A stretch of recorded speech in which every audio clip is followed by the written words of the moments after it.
Nós vamos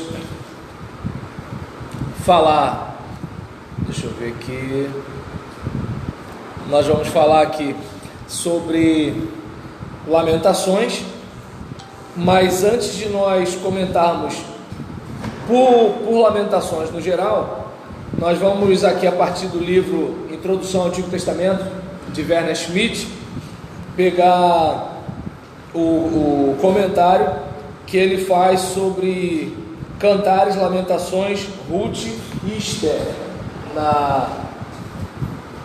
na página 295 do livro. E então nós vamos ler aqui o que Werner Schmidt ele fala. Deixa eu pegar aqui, vamos lá. Bem, diz assim: os três livros poéticos, Cantares ou Cântico dos Cânticos, Lamentações, Eclesiastes, chamado também de Cohelete, Pregador, e as duas narrativas em prosa, que são Ruth e Esther, que nas nossas Bíblias estão dispersos entre os livros históricos, como é o caso de Ruth e Esther, os livros poéticos, Cantares e Eclesiastes, e os livros proféticos, como o caso de Lamentações de Jeremias. E então, esses livros estão reunidos na Bíblia hebraica em um grupo só, chamado de cinco rolos festivos. Desde o princípio, o livro de Esther esteve vinculado à festa de Purim. Também as lamentações, de certo, eram desde cedo entoadas em cerimônias de lamentação. Mas só a partir da Idade Média existe aproveitamento litúrgico também dos outros livros. Cantares na Páscoa, Ruth na festa das semanas ou Pentecostes, Lamentações na cerimônia comemorativa da destruição do templo, Eclesiastes na festa das tendas ou festa dos tabernáculos, ou na festa do outono, e Esther na festa de Purim. Em parte, os cinco livros estão organizados nesta sequência que corresponde à sucessão sazonal das festas. Em parte, porém, também estão ordenados de acordo com critérios supostamente cronológicos, de modo que o livro de Ruth, cuja ação se desenrola no tempo dos juízes, está no começo.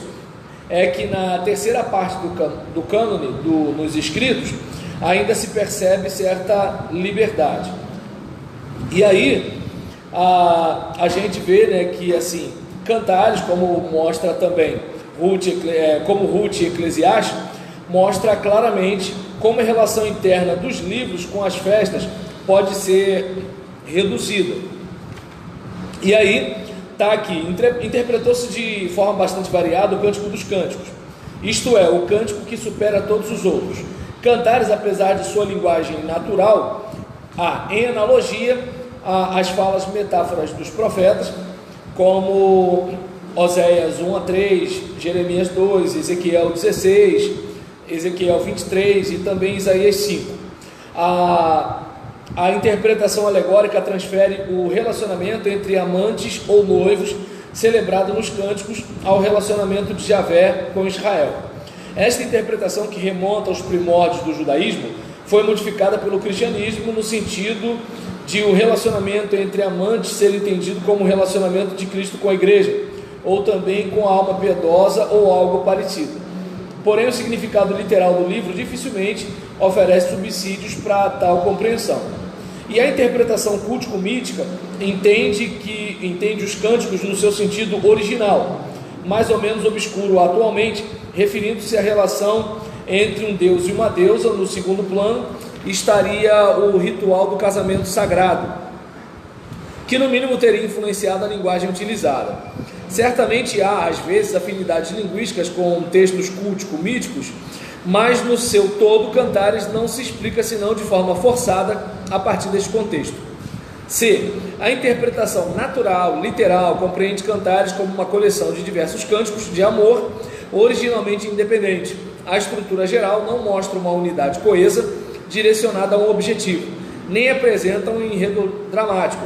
Ela foi elaborada posteriormente, como também acontece com a redação dos livros proféticos, e só ocasionalmente apresenta motivos temáticos, sendo uma regra mais acidental. E aí, a gente falou um pouquinho sobre Cantares aqui, já que ele está nos cinco rolos, Eu estou falando dos 5 rolos, primeiro para falar sobre Lamentações, que na nossa Bíblia está no contexto profético, mas no contexto hebraico está na parte dos escritos, que o contexto hebraico tem o quê? A gente tem aquela situação de lei, profetas e escritos. No caso do que a gente tem como livros históricos, eles são profetas, mas são profetas anteriores.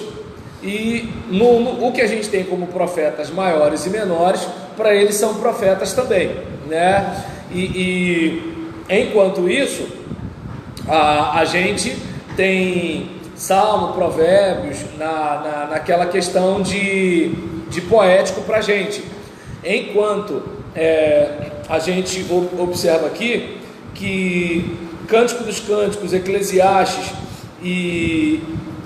Cântico dos Cânticos e Eclesiastes estão numa condição de poéticos para a gente. No caso deles,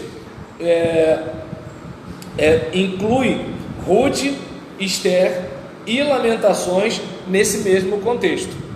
E aí então a gente está fazendo o quê? A gente está passeando um pouquinho sobre os 5 rolos, para depois a gente falar especificamente de Lamentações de Jeremias, que está nos 5 rolos, mas embora esteja nos 5 rolos, né, Lamentações de Gelson, tudo curioso, querendo saber se o Luiz Cláudio está cochilando, mas querem tomar conta da vida dos outros, né? Então, para a gente poder falar de Lamentações de Jeremias, que no nosso contexto está atrelado ao contexto profético, como se o profeta estivesse lamentando sobre o que aconteceu com Jerusalém. E aí a gente tem aqui, deixa eu ver, o caso de, deixa eu ver, 2, 3,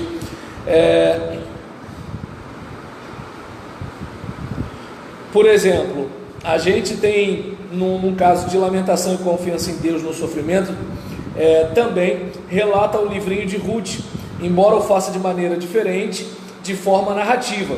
A novela é elaborada magistralmente em diversos episódios e conduz num grande arco, desde a amarga carestia até o final feliz, né? Quando Noemi pega o bebê no colo, tem toda aquela festa, aquela mesma Noemi que fala que quer ser chamada de Mara por causa daquele amargo que está na sua vida, até porque assim, é tragédia demais, né? Eles estão na terra de Israel, a terra de Israel está desolada, aí eles vão, né, para Moabe. Em Moabe morrem os 2 filhos e ainda morre o marido, né? Imagina como é que está a vida dessa mulher, né? Então, porque Ruth perdeu só o marido, Orfa perdeu o marido, Noemi perdeu os 2 filhos e o marido, né? Sem ter um neto. Então, só para a gente ter uma ideia. E aí a gente tem muito mais reticente nas afirmações teológicas o livro de Esther, igualmente uma novela constituída de diversos episódios, e a sua ação se desenrola na corte persa em Suzã. Os 2 capítulos introdutórios, 1 e 2, apresentam os protagonistas e criam as condições para a trama, que está entre o capítulo 3 e o capítulo 9. O rei Assuero, isto é, Xerxes I, de 485 a 465 a.C., repudia sua esposa Vasti, porque esta se recusa a comparecer a um banquete no capítulo 1. E aí, quando se procura então uma sucessora para ela, entre todas as jovens bonitas do país, Esther, uma órfã judia, que em hebraico se chamava Adassa, cai nas graças do rei e é levada à condição de rainha. E aí a gente tem toda aquela história, né, do primo e tutor dela, Mordecai, que consegue alertar o rei para uma conspiração que está sendo tramada contra ele, e os serviços prestados por Mordecai são registrados por escrito, como a gente vê no capítulo 2. E lá na frente a gente tem, né, o final da história, em que a gente conhece, né, a situação de Amã, que é enforcado, o povo de Israel tem um livramento. André Luiz está assistindo, né? E aí nisso a gente tem toda essa situação, e a narrativa de Esther evita mencionar o nome de Deus, e mesmo assim o desenrolar da ação pressupõe a providência oculta de Deus. Quando as pessoas falham, de outra parte se levantará para os judeus socorro e livramento, como está no capítulo 4, 14. E a recusa de prostrar-se diante de Naamã, no capítulo 3, versículo 2, capítulo 5, versículo 9, não documenta a obediência diante do primeiro mandamento, mesmo que isto implique arriscar a própria vida, como aconteceu com Daniel no capítulo 3. Então a gente tem esses livros, onde entre eles está contido o livro de Lamentações. Vamos então falar sobre as Lamentações. E aí a gente tem aqui, né, são de outra natureza, né, diferente do livro de Cantares, por exemplo. O sentimento básico que as traspassa é de pesar. Não são profanas, mas são lamentos proferidos diante de Deus. Descrevem a situação depois da grande catástrofe de 587 a.C., quando Jerusalém e o templo foram destruídos. O rei, o fôlego da nossa vida, o ungido de Javé, foi preso, como está lá no capítulo 4, versículo 20. E o país, a nossa herança, passou a estranhos, capítulo 5, versículo 2. E na forma e nos motivos, os cânticos combinam características da lamentação do povo, sobretudo no capítulo 5, e com elementos, né, da elegia ou a poética, né, digamos assim, que contrapõe o passado glorioso ao presente desolador, e costuma ser introduzida por um ai. E Schmidt dá um exemplo aqui: ai, como jaz solitária a cidade outrora populosa, tornou-se como viúva, e que foi grande entre as nações. Todos os seus amigos a traíram, tornaram-se seus inimigos. Então, o capítulo 1, versículo 1, também capítulo 2, versículo 1, capítulo 4, versículo 1. Essa estrutura deu aos cantos o seu nome, ou ai, em hebraico, erra, por causa da introdução, ou quina, de acordo com o seu gênero, ou também livro, ou rolo das lamentações.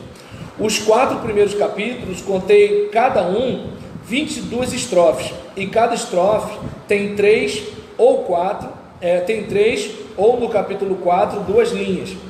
Todas as estrofes começam com uma letra diferente do alfabeto, acrósticos alfabéticos semelhantes em Salmo 9 em diante. Então a lamentação coletiva mais breve no capítulo 5 não é alfabética, mas conta com 22 versículos, correspondendo ao número de letras do alfabeto hebraico, ou como dizia minha professora, o Aleph Beit, né? E aí nisso, desta forma, mostra que os diversos cantos originalmente eram independentes entre si, e de certo só posteriormente foram compilados numa unidade mais ou menos solta. Porém surgiram no mesmo espaço geográfico, provavelmente na Palestina e não na Babilônia, mais ou menos simultaneamente, a uma distância cronológica variável da catástrofe de 587. Será que certas descrições, como no capítulo 4, versículo 17, até se baseiam na experiência de uma testemunha ocular? Parece que alguém está olhando a desgraça e está lamentando. Já viu aquele pessoal que gosta de fazer desabafo na rede social, né? Então, não faz essa cara, Gil. Essas pessoas estão sofrendo e elas querem atenção. E aí, nesse caso, né? Fazer o quê? E aí, desde que não fale do marido ou dos filhos, porque compromete todo mundo, né? Quer desabafar, desabafa você, mas não bota a vida dos outros. Vai pôr, né? Vai pôr. E aí, nesse caso, a tradução grega e também latina definem melhor esta testemunha ocular, ao incluírem as lamentações no livro de Jeremias, o que ressoa nas nossas Bíblias, e atribuem sua autoria ao profeta. Conferir segundo o livro das Crônicas, capítulo 35, versículo 25. Então a gente observa aqui o seguinte, que assim, o que dá a influência de Lamentações terem Jeremias como autor é justamente essa perspectiva a partir da tradução grega, que a gente conhece. Qual o nome dela? Tradução grega, a versão dos 70. Aê! E aí nesse caso, né, isso acaba, né, de certa forma, desaguando na nossa Bíblia, que a gente chama de Lamentação de Jeremias, e que geralmente vai estar à parte, mais seguidamente, após o livro de Jeremias. De fato, Jeremias está bem familiarizado com a forma da lamentação, mas por razões cronológicas e de conteúdo, o profeta, que logo depois da catástrofe foi deportado para o Egito, não entra em cogitação como autor.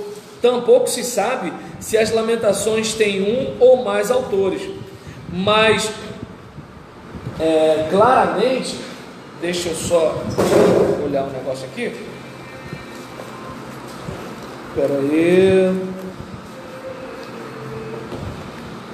Em relação a isso, a gente mais claramente se infere, né? Como é que eu posso dizer aqui? Peraí, deixa eu ver um modo melhor para explicar. Deixa eu ver aqui.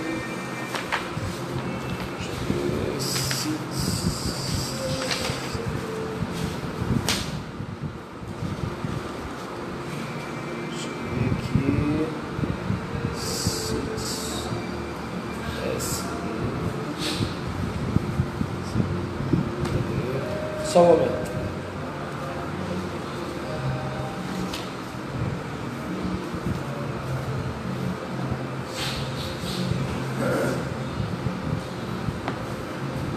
Deixa eu ver aqui um negócio que eu queria compartilhar aqui com vocês.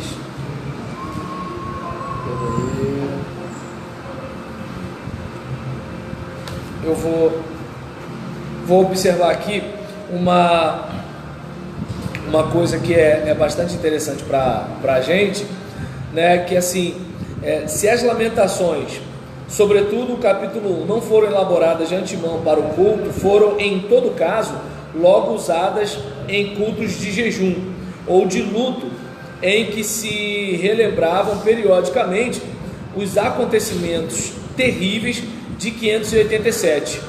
De forma similar à obra historiográfica deuteronomística, que profere uma confissão de culpa na retrospectiva histórica a partir do exílio, as lamentações tentam interpretar mediante a oração a situação vigente, assumem a denúncia e o anúncio de juízo do profetismo literário sob a forma de confissão de culpa. Então a gente percebe que no deuteronomismo, na literatura deuteronomística, a gente observa o seguinte: é como se alguém estivesse olhando para trás e contando o seguinte, ó, sabe por que a gente está nessa desgraça aqui? Porque lá atrás aconteceu isso, isso, isso, isso e isso. E aí, está aqui o capítulo 2, versículo 17. Fez Javé o que intentou, cumpriu a ameaça que pronunciou. Lembra que os profetas diziam, ó, se fizer isso vai dar ruim, né? Então é um negócio... Oi. No 8 ele fala assim, ó, Jerusalém pecou gravemente, por isso se tornou repugnante. Todos os que a honravam a desprezam, porque lhe viram a nudez. Ela também geme e se retira envergonhada.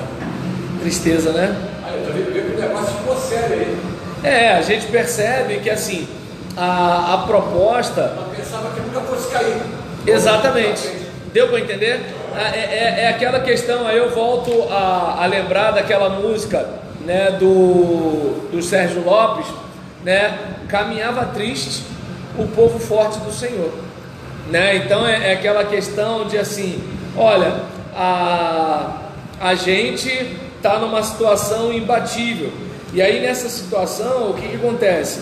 As pessoas não ouviam o profeta porque tinha aquela ideia, né, de que assim, não vai acontecer nada, não vai acontecer nada contra a gente. Por quê? Porque a gente aqui, a gente serve o Deus vivo, a gente aqui, a gente é o povo eleito, entendeu? Assim, a gente aqui está numa condição que ninguém, né, ninguém pode deter a gente. O problema é que assim, o próprio Deus, ele faz o quê? Ele pega essa situação do próprio inimigo, como assim? O inimigo vai ser o meu instrumento, né? O inimigo vai ser o meu instrumento de, como é que eu posso dizer? Vai ser o meu instrumento de disciplina na vida do povo. Fala, Fernando. Não, estou só aqui observando o que você está falando aqui. Ah, não, então tá legal. E aí, continuando aqui, tornou-se o Senhor como inimigo, devorou Israel, rejeitou o Senhor o seu altar, profanou o seu santuário. E aí, a ira de Javé trouxe desgraça, capítulo 2, versículo 1 em diante, mas foi a própria culpa que a provocou.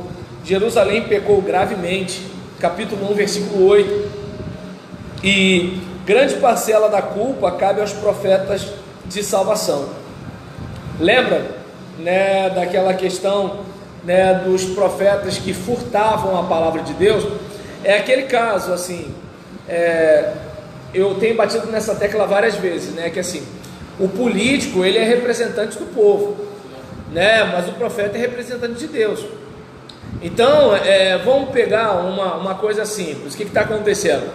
Vamos pensar nessa manifestação de domingo agora, né? Se você observar, o que o povo acabou de certa forma dizendo? Que, olha, nós te colocamos lá para defender nossa causa. Tá dando para entender? É aquele caso, assim, não vem tratar a gente como se a gente fosse criança, do tipo, eu sei o que é melhor para você.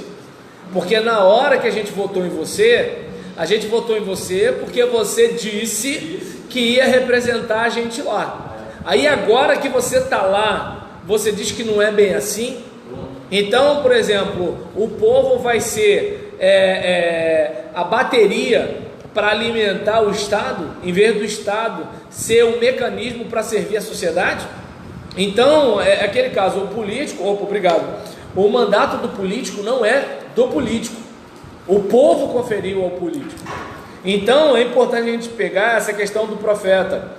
Digamos, o ministério do profeta não é do profeta, Deus chamou o profeta. Deu para entender a situação? Então o que acontece? O problema é quando aquele profeta, ele quer usurpar algo que é de Deus na mão dele, como uma concessão. E aí é o seguinte, não, quer saber, eu vou ficar bem com a turma, vai dar tudo certo, não esquenta a cabeça não.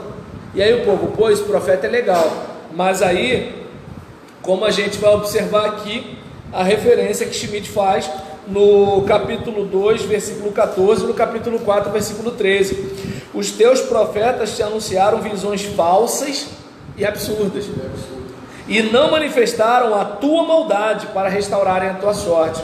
Aí eu lembro dos pregadores de hoje, né? Então vamos fazer o seguinte, né? Vamos agradar o povo, vamos deixar o povo feliz, não vamos perder os nossos empregos. E aí o povo não consegue perceber, a minha vida está ficando desgraçada, apesar de eu ter uma religião. Por quê? Porque eu não obedeço a Deus, eu sou escravo de mim mesmo, eu sou servo do meu próprio pecado, eu faço de Deus o meu gênio da lâmpada, eu faço da minha religião, né, o meu próprio altar. Então eu quero um culto do meu jeito, eu quero uma pregação do meu jeito, eu quero fazer do meu jeito, né, eu quero agradar a Deus do meu jeito. E ai de você se pregar alguma coisa que eu não gosto, porque se na loja de sapato eu sou agradado, né, se o programa que está na televisão é para me agradar, porque senão perde no Ibope, é você que não vai fazer a minha vontade. Se eu dou o meu dízimo, eu estou pagando, eu sou cliente, quero ser bem atendido. E aí o que acontece? A pessoa pode furtar a palavra de Deus e ser aquele profeta de salvação, mesmo que esteja todo mundo indo para o buraco. Foi o que aconteceu com o povo de Israel.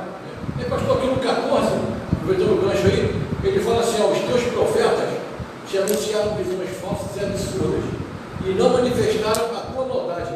E aí quando ele fala não manifestaram a tua maldade, ele se refere ao Senhor, no caso, a maldade do Senhor? Não manifestaram a tua, ou seja, os teus profetas, ou seja, não necessariamente profetas de Deus, mas é o seguinte, o que acontece?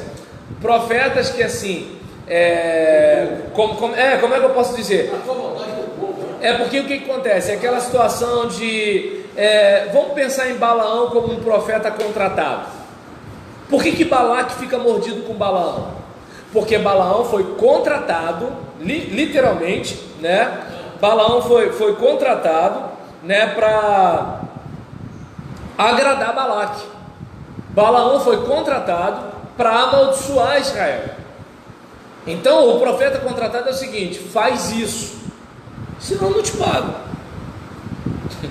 Deu para entender? Então essa é a situação complicada, né? E aí quando você não pega esse caminho, né? Quando você não pega esse caminho, aí o pessoal fala assim: esse profeta não serve.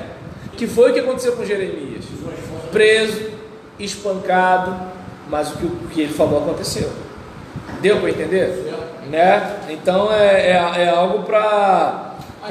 Oi. Aqui no caso, quando ele fala sobre essas, como o Gilson falou aqui, sobre essas visões falsas e absurdas que eles pregavam, mas não manifestavam a maldade do povo.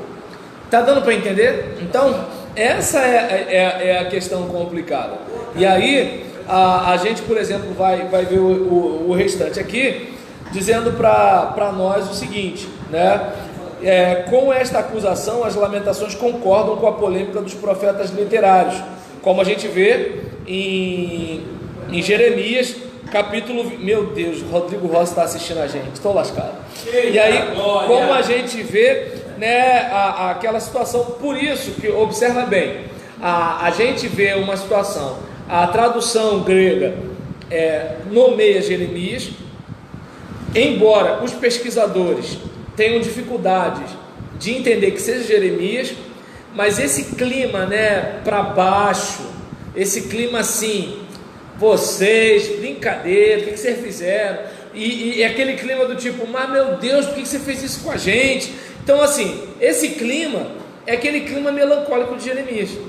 Então assim, se aponta, meu Deus do céu, ganhei um elogio do Rodrigo Rossi, vou para casa feliz hoje, né? Não, quando você recebe o elogio de quem você respeita, né? Porque o Rodrigo é fera, E aí, oi? Quando sofria por conta do sacerdote. É aquele caso, né, rapaz? É o seguinte, o problema é que, observa bem, vamos lá. Eu sou do raciocínio hoje, que assim, quando eu era criança, minha mãe me deixava fazer na tarefa de casa sozinho, e depois que eu fizesse eu podia brincar, podia isso, podia aquilo outro. Por quê? Na minha infância a gente confiava na escola. Quando o Cid Moreira falava, a gente confiava na imprensa, a gente confiava na mídia. Quando, por exemplo, olha só, a gente confiava na academia, a gente confiava na mídia. Quando, por exemplo, a gente via uma novela, via um filme, a gente, não tem aquela novela, a gente imitava aquilo ali. Então era referência, né? Deu mini saia na televisão, as meninas botam mini saia. Então deu, por exemplo, jeans rasgado na novela, a gente bota jeans rasgado. Então assim, deu na propaganda não sei o que lá, a gente faz na vida real. Então assim, a gente tinha aquela coisa, né? Hoje a gente vive numa desconfiança de todo mundo, mas antes, assim, deu na televisão, a gente pega. Deu na escola, a gente pega. O pastor falou, a gente acredita. Então imagina, quando eu era criança, não tem muito tempo, a gente já acreditava nas coisas. Não tem muito tempo não. Eu nasci em 74. E aí nesse caso, agora imagina, num período daquele...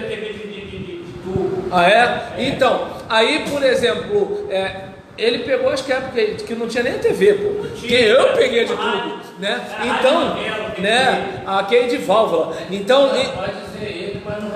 Não, ninguém falou o nome não. E aí nesse caso, raciocina comigo o seguinte, né? Se você observar, quando o profeta falava, qual é a ideia do povo? Deus está falando. Só que a história se repete, né? Mas como diziam os engenheiros do Hawaii, mas a força deixa a história mal contada. Então o que acontece? A gente, né, observa que os reis sabiam da força dos profetas. Então qual é a situação? Cola comigo, me faz rir que eu te faço rir. Então, é aquele negócio, o profeta que fecha vai falar coisa agradável, que se dane se o povo vai se lascar. Daí onde eu, como batista, eu tenho aquela perspectiva de separação igreja e Estado, entendeu? Então a gente está vivendo uma época agora de polarização entre esquerdopatas e bolsominions, né? E eu sou do seguinte pensamento: não existe mocinho, bom é só do céu para cima. Então aquele negócio, porque os militares, gente, militar é ser humano e não tem corrupção entre militares. Está dando para entender? Então é aquele negócio assim, quem é da esquerda não presta, não tem gente boa na esquerda.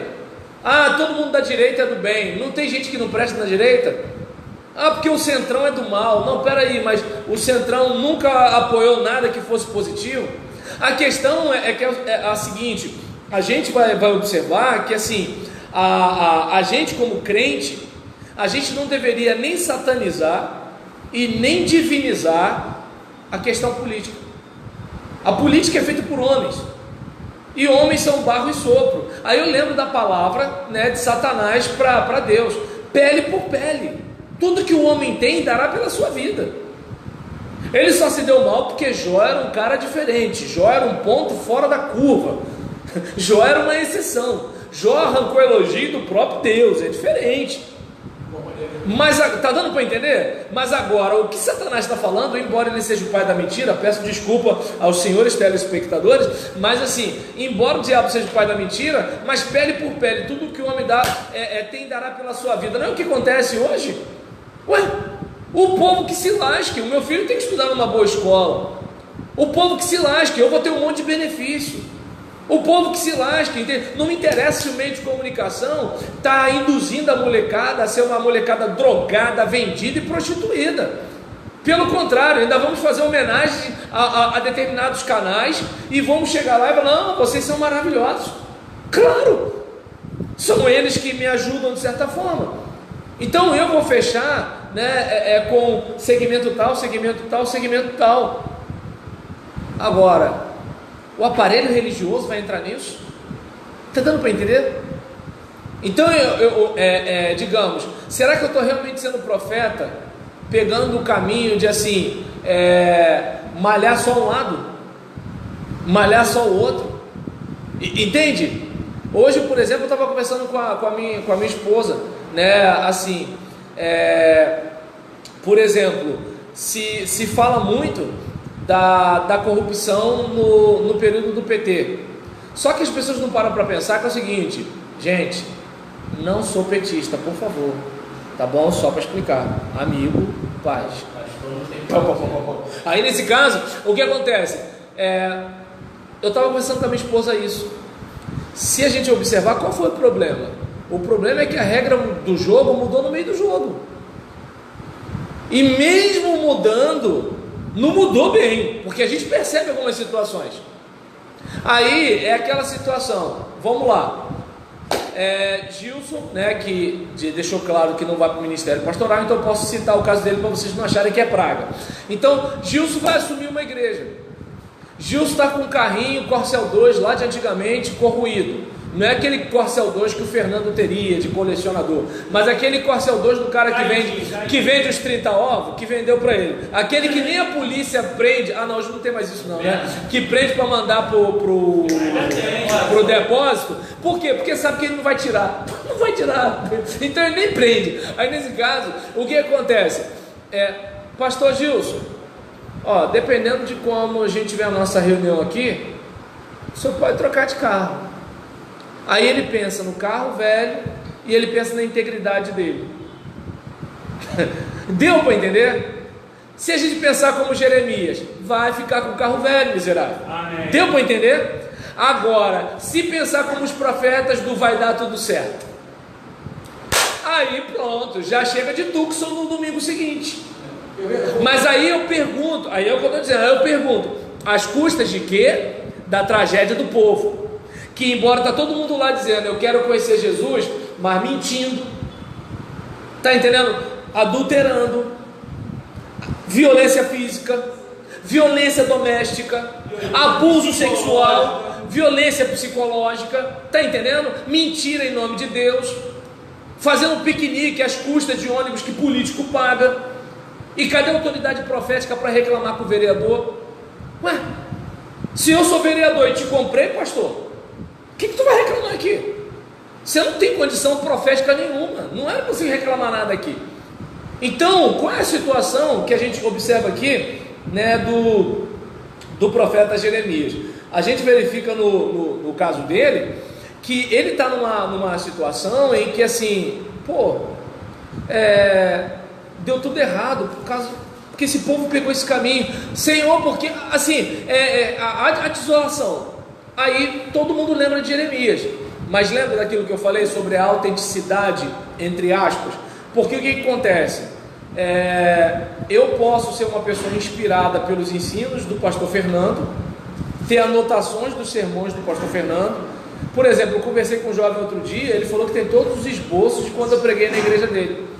Hoje ele é um seminarista, está perto de se formar, né, aquela coisa todinha, né? E eu falei assim, meu Deus do céu, e eu prego sermão repetido, tá, gente? Pode me julgar. Aí nesse caso eu pensei, nessa igreja eu não posso pregar sermão repetido, porque quem garante que ele não está com os bolsos de sermão meu? Aí eu olhei assim, se ele lá na frente pegar aquele esboço e desenvolver uma obra, tá dando para entender? Quem disse que não é minha obra?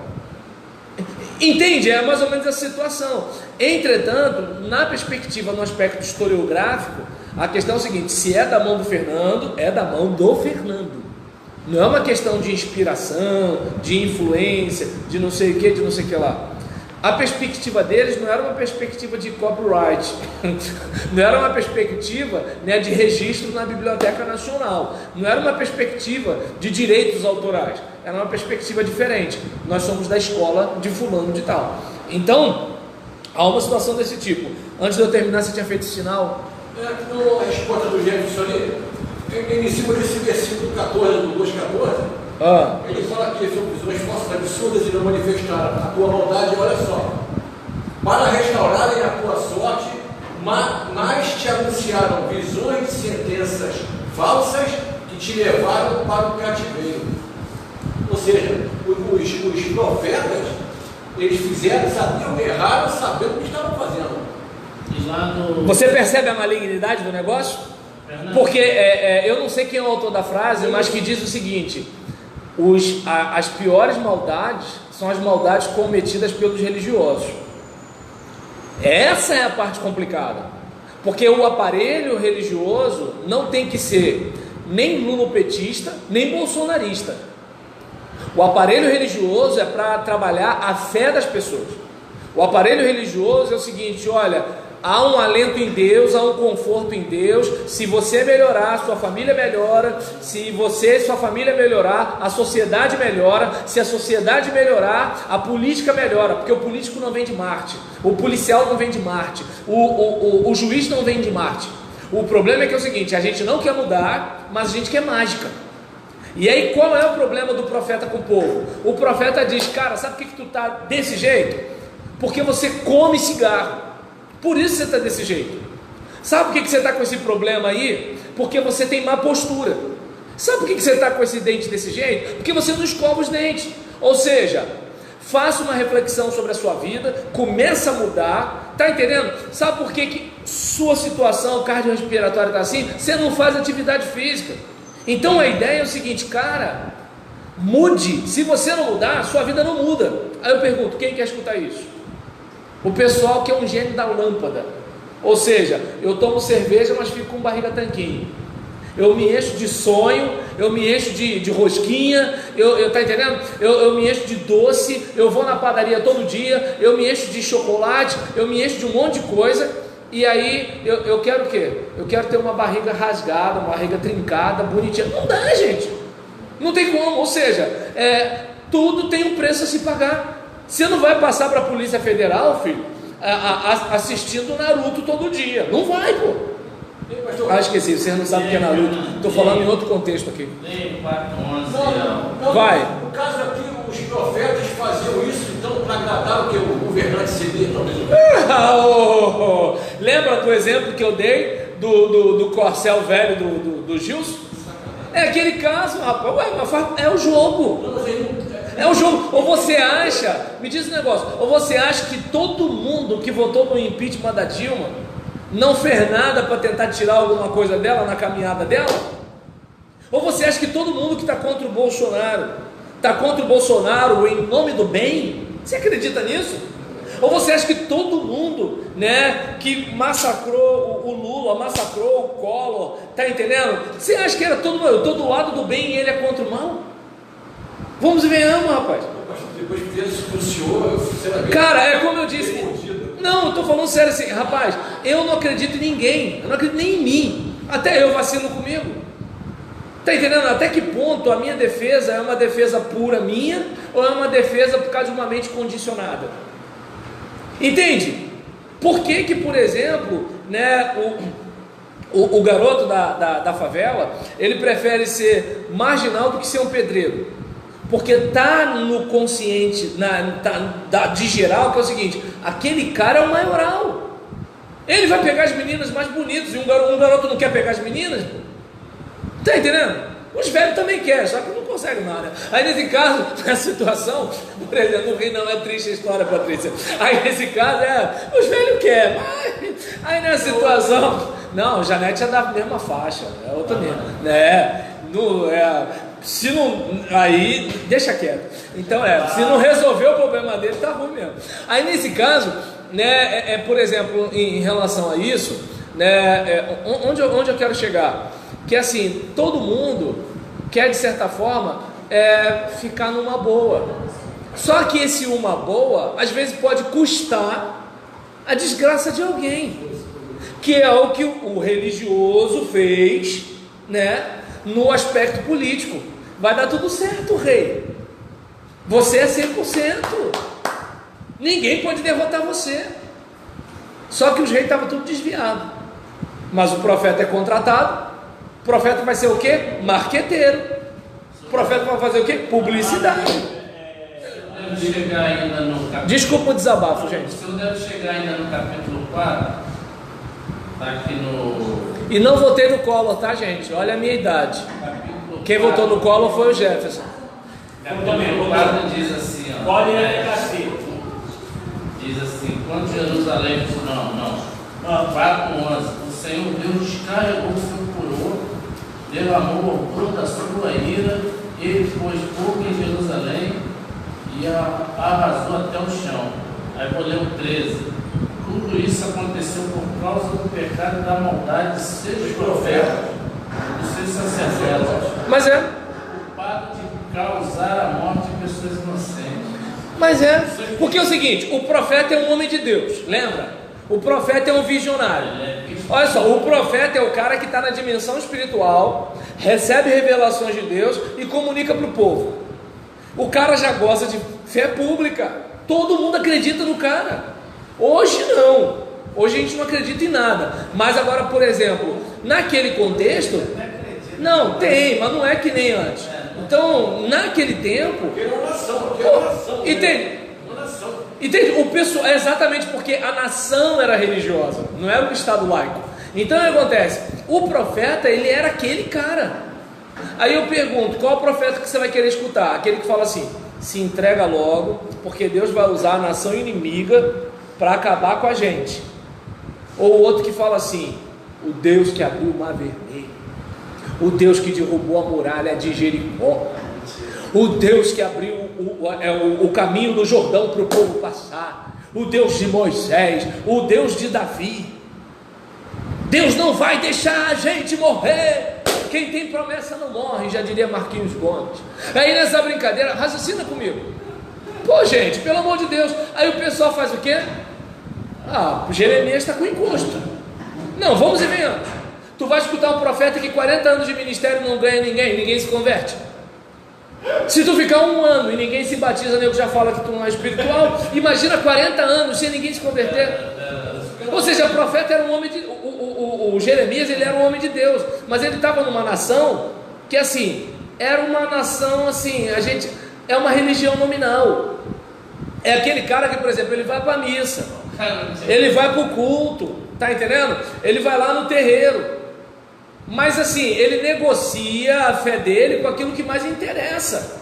Entende? Se a igreja evangélica não está resolvendo, eu vou para a católica. Se a católica não resolve, eu vou para o centro. Se o centro não resolve, eu vou para o budismo. Está entendendo? Ou seja, eu quero dar o meu jeito. A questão não é se eu estou do lado certo, do lado errado, se eu estou fazendo a vontade de Deus, se eu não estou. A questão é o seguinte: farinha pouca, meu pirão primeiro. Aí nessa brincadeira, aí o povo era mais ou menos desse jeito. Aí nessa situação, vem o profeta que fala assim: eu vou profetizar bênçãos sobre a sua vida. Entendeu o mistério? Agora, chega alguém que fala assim: ó, paga suas contas, seu sem vergonha. Deus não gosta disso. Quem quer um profeta desse? Ninguém quer. Tu maltrata a tua mulher, o profeta vai dizer assim: olha, Deus está dizendo que se você levantar a mão para sua mulher de novo, você vai ter um derrame. Tu quer escutar um profeta desse? Tu não quer, pô. Tu quer aquele profeta que fala assim: meu irmão, a última vez que eu conversei com você, você tinha deixado um hematoma no olho da mulher. Não faz isso não, sabe? Não, pastor, eu prometo que eu não vou mais. Meu irmão, eu acredito em você e tal, não sei o que, nessa situação toda. Então, diante desse quadro, observa bem. As pessoas, elas muitas vezes, elas não se dão conta de que assim, o profeta, ele não é representante do povo. O profeta é representante de Deus. Pastor, no caso aqui, o povo também foi participante da situação. Mas o povo, gente, o povo pegar o caminho errado é normal. O profeta é que é o cara que tem que trazer o povo para o caminho certo. Esse é o caso. Então, o sacerdote, o rei e o profeta deveriam ser as pessoas mais piedosas do povo. O rei, por quê? Porque ele governa. A decisão dele faz alguém morrer. A decisão dele pode trazer prosperidade para a nação. O caso do sacerdote, o sacerdote é aquele cara que está ali, acompanhando o povo, o sofrimento do povo, apresentando, a situação do povo junto a Deus, intercedendo pelo povo. Se esse cara está preocupado só de pegar a carne lá para comer o negócio igual os filhos de Eli, complica. Se ele não se importa com o povo, ele só quer tirar aquilo que o povo dá, complica. Se o profeta, em vez de ser fiel àquilo que Deus está mandando falar, ele só está preocupado se vai ser apedrejado, se vai ser morto, se vai ser não sei o que lá, não vou nem pegar esse aspecto mais negativo, mas se ele está pensando em deixar de ganhar um bom recinto para morar, se ele está pensando em pode deixar de ganhar uma boa roupa, pode deixar de ganhar o status de conselheiro do rei, se ele está com essa preocupação, acabou. Ele não está mais naquela questão daquela isenção de assim, sou ministro de Deus, que eu entendo que era para os cristãos estarem fazendo.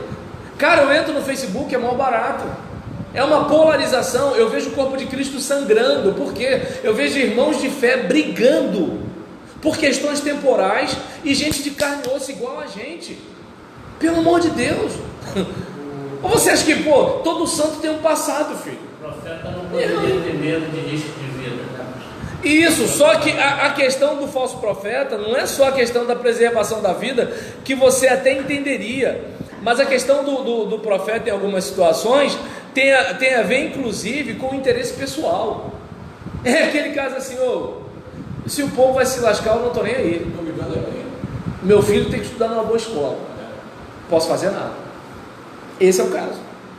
Quando ainda pensa no filho, ainda está bem, né? O brabo é a questão, do Cherokee, a questão é como é que eu posso dizer, da modelo na hidromassagem. Essa é a questão, né? Eu não sei qual é a situação, mas eu sei que isso é às custas da desgraça de pessoas.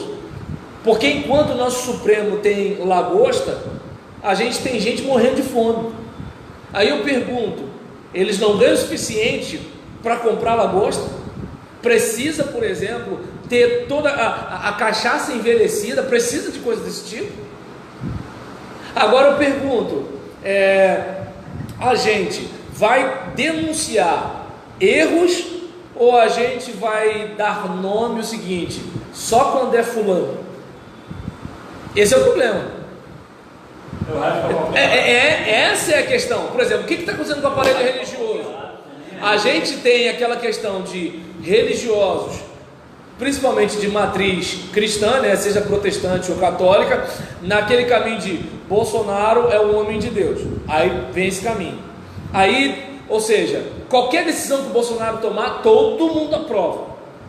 Tem os outros que é o seguinte: o Lula é o representante do povo, ele é aquela pessoa que se importa com o pobre, então tudo que ele fizer a gente bate palma. Mas gente, pelo amor de Deus, então é o seguinte, eu entendo que o cristão pegar um caminho desse, o cristão deveria questionar o seu próprio ambiente, quanto mais o ambiente político. Mas eu entro na internet, eu vejo crente assim, olha, polarizando de uma tal forma como assim, ó, eu estou do lado do bem, você está do lado do mal. Irmãos de fé que dizem que o outro está do lado do mal. É o que? O aparelho religioso assim, juntinho com o aparelho político. Para mim isso é triste, porque era para o aparelho religioso fazer o que? Eu estou contra o pecado e eu estou a favor daquilo que é justo. Se político tal está contra aquilo que é certo, eu descolo dele. Se político tal está a favor do que é certo, eu colo nele. Não me interessa se ele é da esquerda, da direita, se é do centro. Eu posso ter uma opção para o centro, eu posso ter uma opção para a direita, eu posso ter uma opção para a esquerda, porque eu vejo mais sentido. Aí é uma coisa. Agora dizer que, olha, a esquerda é de Deus, ou a direita é de Deus, ou o centro é de Deus, está entendendo? Você que é da esquerda, você é do mal, você que é da direita, você é do mal, você que é do centro, você é do mal, e o mal sempre é o outro, eu sempre estou do lado do bem. É complicado. Então eu entendo que eu, como pregador, tenho que ter essa reserva. Eu tenho que ter essa reserva, porque quando eu prego, as pessoas que estão me ouvindo, elas entendem que Deus está me usando, elas entendem que eu estou sendo um pregador da palavra de Deus. Então eu tenho que ter esse cuidado. Mas aí é aquele negócio, né? Olha o carro que eu tenho, olha a qualidade da camisa que eu visto. É a escolha que se faz. E ainda vai encontrar aquele cara, pô, esse cara só quer falar. É a escolha que se faz. Isso é santarrão mesmo. Tá dando para entender? E ainda tem uma outra situação. Ainda tem uma outra situação. Se você observar, é o seguinte, porque observa bem, se você é contra a sua igreja pegar dinheiro de político, o pessoal já fala assim: a gente vai ter que gastar um dinheiro por causa do pastor. A gente nunca precisou pagar ônibus para excursão, a gente nunca precisou pagar obra de banheiro, sempre teve um vereador para ajudar. Ó, já vem a eleição municipal. Aí acontece, a gente sempre teve isso. Esse pastor novo que chegou aí, tudo sai dinheiro do cofre da igreja. Aí você entende? Aí eu pergunto, né? Aí por exemplo, eu lembro da música do Rebanhão: de que lado você está e de que lado você quer ficar. É decisão sua, é você que sabe, né? E aí, para a gente pelo menos terminar esse bloco do Werner Schmidt, deixa eu olhar aqui. O vento bateu, gente. Eu fiquei meio perdido aqui. Peraí, deixa eu ver se são. Deixa eu olhar aqui. Já achei. Já vamos terminar já. E aí, nesse caso, a gente observa, né, que com essa acusação, as Lamentações concordam com a polêmica dos profetas literários, como no caso de Jeremias 23, e também reconhece como justificadas as acusações proféticas relacionadas com a política de alianças praticadas por Israel. Porque qual era a situação? Deus está com a gente, mas se a gente tiver o apoio de país tal, então entre o que Deus estava decidindo e entre os conchavos, é o que acontece com a gente hoje. Vontade de Deus, mas eu vou ficar bem com fulano, com Beltrano, com Cicrano, né?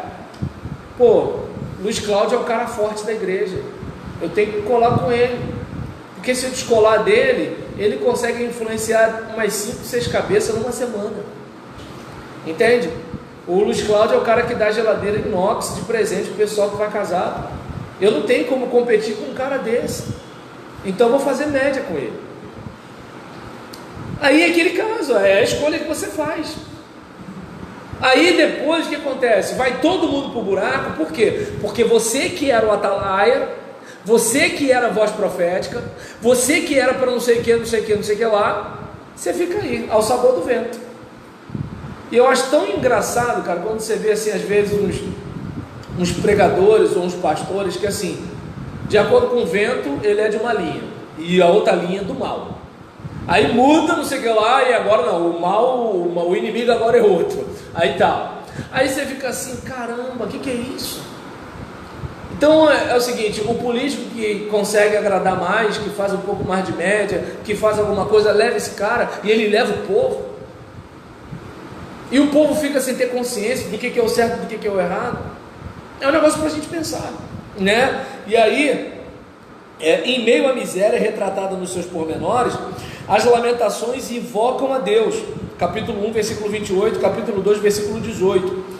Outro consolador não há. Capítulo 1, versículo 9, capítulo 1, versículo 16, capítulo 1, versículo 21.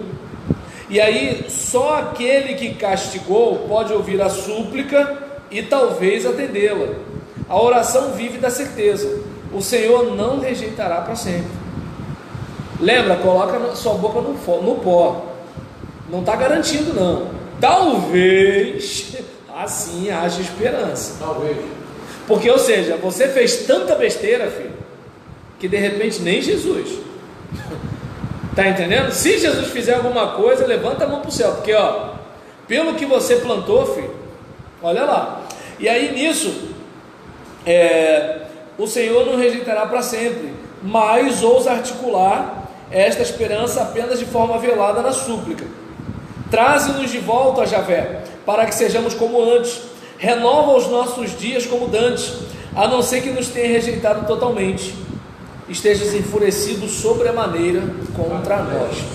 Então, aí a gente pegou, né, o comentário de Lamentações de Jeremias, a partir, né, de Werner Schmidt, e depois a gente vai voltar com outros comentários, né, para a gente pensar um pouquinho sobre esse livro, que no nosso contexto ele está ligado ou linkado ao profeta Jeremias e ao contexto profético.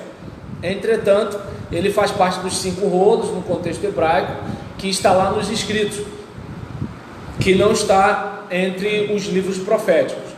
Mas ainda assim, como a gente está falando de profetas, está falando do profeta Jeremias, entendi que valeria a pena a gente conversar sobre Lamentações no contexto de profetas maiores. Vamos dar uma pausa? Tem como a gente fazer nosso lanche agora, tranquilo? Então, vamos para o nosso lanche, daqui a 15 minutos a gente volta. E pastor, era compartilha isso aí no 4...